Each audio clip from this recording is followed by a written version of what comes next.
আসসালামু আলাইকুম, আমার কুকিং চ্যানেলে স্বাগতম সবাইকে। তো ভিউয়ার্স, আজ আমি আপনাদের সাথে শেয়ার করব হচ্ছে ডাক্তার মোহাম্মদ জাহাঙ্গীর কবির স্যারের লাইফস্টাইলের নিয়মে ইয়েলো মেলন বা বাঙ্গি জুস। এই জুসটাকে স্মুদিও বলে। এই জুসটা কিন্তু খেতে খুবই হেলদি।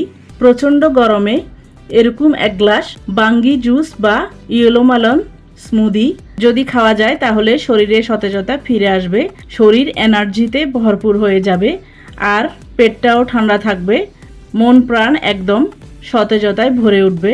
তো ভিউয়ার্স, আপনাদের সবার কাছে অনুরোধ থাকবে আমার আজকের বাঙ্গি জুস বা ইয়েলো মেলন স্মুদিটা যদি ভালো লাগে তাহলে বাসা একবার হলেও ট্রাই করে দেখবেন এই প্রচণ্ড গরমে ফ্যামিলির সবাই কিন্তু এরকম ঠান্ডা ঠান্ডা বাঙ্গি জুস বা স্মুদিটা খুবই পছন্দ করবে। বিশেষ করে ছোটরা তো খুবই পছন্দ করবে। এই জুসটা বানানোর পর যদি বাদাম আর চেরি ফল দিয়ে এরকম করে গার্নিশিং করে দেওয়া যায় তাহলে কিন্তু এই জুসটা দেখতে খুবই লোভনীয় লাগে। যেই জিনিস দেখতে লোভনীয় লাগে সেই জিনিস খেতেও কিন্তু খুবই মজা লাগে। তো ভিউয়ার্স, চলুন দেখে নেওয়া যাক কিভাবে আমরা বাঙ্গি জুস বা ইয়েলো মেলন স্মুদিটা তৈরি করব। ইয়েলো মেলন স্মুদি তৈরি করার জন্য আমি প্রথমে নিয়ে নিয়েছি একটা ইয়েলো মেলন বা বাঙ্গি। এরপর আমি একটা বাটিতে নিয়ে নেব 15-16টার মতো কাঠবাদামটাকে আমি 7-8 মিনিট পর্যন্ত পানিতে ভিজিয়ে রাখবো। এরপর নিয়ে নিয়েছি 15-16টার মতো কাজু বাদাম। এই কাজু বাদামটাকেও আমি 7-8 মিনিট পর্যন্ত ভিজিয়ে রাখবো।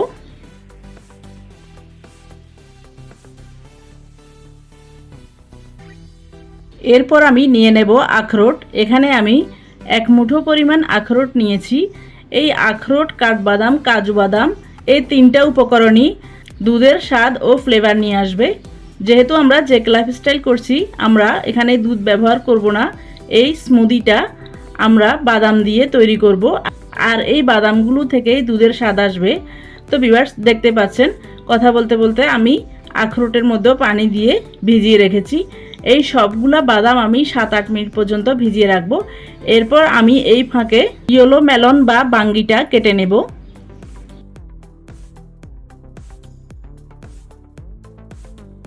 প্রথমে আমি ইয়েলো মেলনের মাঝখান দিয়ে দুভাগ করে কেটে নিয়েছি। এরপর আমি একটা অংশ নিয়ে 3 পিস করে নেব।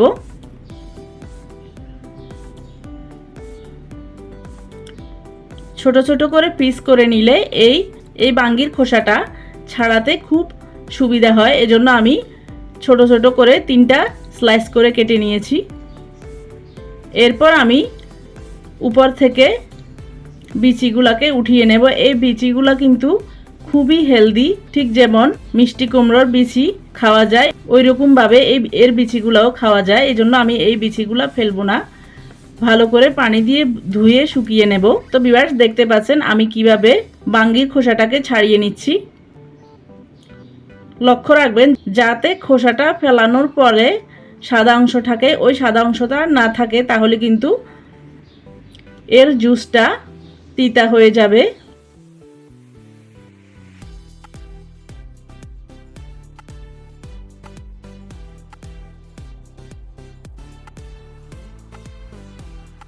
তো ভিউয়ার্স, দেখতে পাচ্ছেন আমি এর খোসাটাকে ছাড়িয়ে নিয়েছি। এরপর আমি ছোট ছোট করে কিউব করে কেটে নিচ্ছি যাতে ব্লেন্ড করতে সুবিধা হয়।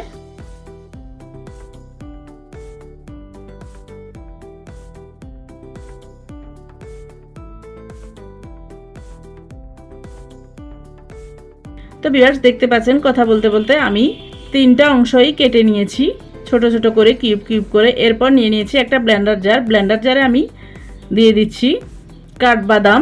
এখানে আমি 15-16টার মতো কাঠবাদাম নিয়েছি।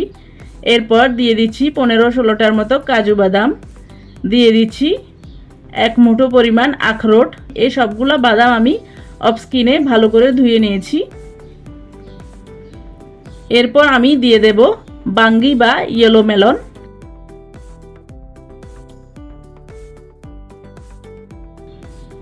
এরপর দিয়ে দেব স্বাদ মতো পিঙ্ক সল্ট।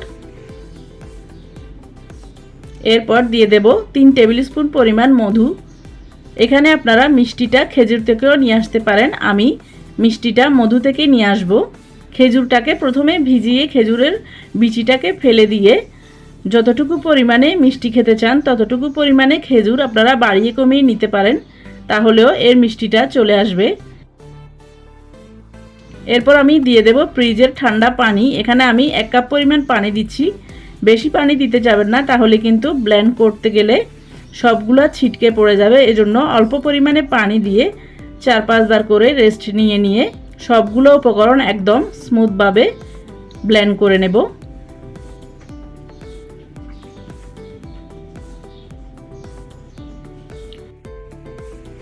তো ভিউয়ার্স দেখতে পাচ্ছেন সবগুলো উপকরণ আমি ব্লেন্ড করে নিয়েছি। আমি আপনাদেরকে দেখিয়ে দিচ্ছি এর কনসিস্টেন্সিটা কতটা স্মুথ হয়েছে। এই জুস বা স্মুদিটা এরকম ঠিক খেতেই ভালো লাগে, তবে আপনাদের যদি একটু পাতলা খেতে পছন্দ হয় তাহলে একটু পাতলা করে নিতে পারেন।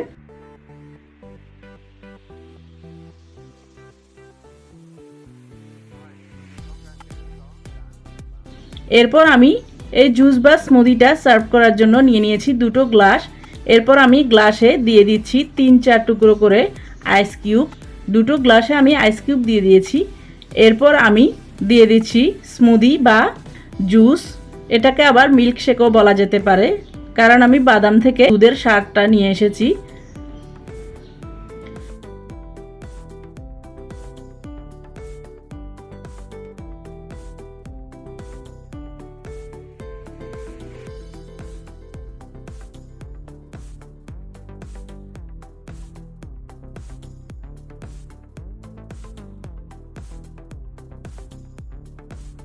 এরপর আমি উপর থেকে গার্নিশিং করে দিচ্ছি কিছু পেস্তা বাদাম, আর 2টো গ্লাসে ছোট ছোট করে বাঙ্গি দিয়ে আমি গার্নিশিং করে দিলাম। এরপর উপর থেকে দিয়ে দিয়েছি 2টো চেরি ফল। তো ভিউয়ার্স দেখতে পাচ্ছেন ভিতর থেকে আইস কিউব দেওয়ার ফলে আর ঠান্ডা পানি দিয়ে ব্লেন্ড করার ফলে গ্লাসের বাইরের দিকে কীরকম বরফের শিশির বেয়ে বেয়ে পড়ছে। এরকম প্রচণ্ড গরমে এরকম ঠান্ডা ঠান্ডা স্মুদি, জুস বা মিল্কশেক খেতে কার না ভালো লাগে।